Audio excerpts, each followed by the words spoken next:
এই ওভেনটা যখন আমি গত বছর কিনেছিলাম এর ব্যবহার বিধি এবং এর দাম সম্পর্কে অনেকে জানতে চেয়েছিল এবং আমি এটা যখন আমি ফেসবুকে পোস্ট দিয়েছিলাম তখন তারা কমেন্টের মধ্যে ফোন করে বিভিন্ন প্রশ্ন করেছিল।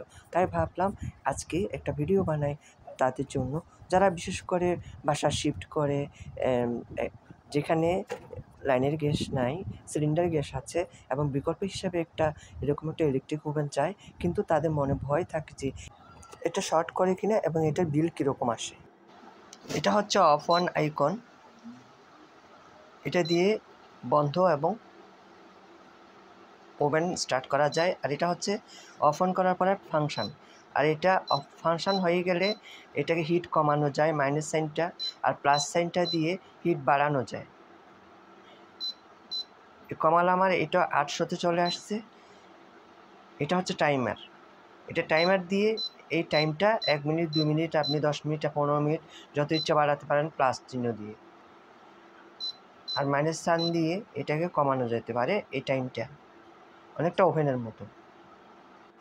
প্লাস চিহ্নের উপরে যে চিহ্নগুলো দেখতে পাচ্ছেন সেগুলো হচ্ছে যে স্যুপ এবং ফ্রাই বারবিকিউ করার জন্য বিভিন্ন আইকন। প্লাস এবং হাত চিহ্নিত চিহ্নের উপরে যে ছোট ছোট আইকনগুলো আছে সেগুলোর কথাই বলছি। এখানে আপনি চাইলে বারবিকিউ করলে বেশি হিট, আবার স্যুপ এবং দুধ গরম দিলে কম হিট। আবার গোল চিহ্নিত স্থানকে যদি আপনি টাচ করেন এটা হোল্ডে চলে আসবে, তারপর আস্তে করে প্লাগটা নিয়ে ফেললে এটা আবার বন্ধ হয়ে যাবে। এটা হচ্ছে ইন্ডাকশান থেকে এই চুলাটার তফাৎ আছে। ইন্ডাকশান চুলাতে যে কোনো ননস্টিক প্যান বসানো যায়, এইটাতে অ্যালুমিনিয়াম এবং লোহার ননস্টিক সব কিছুই এই চুলাতে রান্না করা যায়। এটাতে সর্বোচ্চ 22,000 ভোল্ট পর্যন্ত আছে এবং চুলাতে রান্না করার সময় 1,1300 ভোল্টে চালালেই সবচাইতে বেটার। বিল তেমন আসে না, 600-700 ইলেকট্রিক বিল সহ, ফ্যান চালানো সহ আমার এরকমই বিল আসে। এটাতে গোল চিহ্নিত যে কালো পাতটা আছে সেখানে হাত লাগলে কোনো শর্ট করবে না, তবে চুলার মতো লাকড়ি চুলার মতো গ্যাসের চুলার মতো পড়া যেতে পারে, কিন্তু কোনো শর্ট করবে না।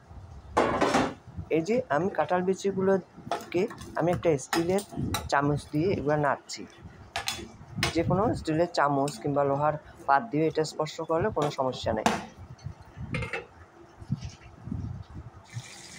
এটাতে এরকম তলা গোল পাত্র, এরকম পাত্রও দেওয়া যায়, শুধু তলার চ্যাপটা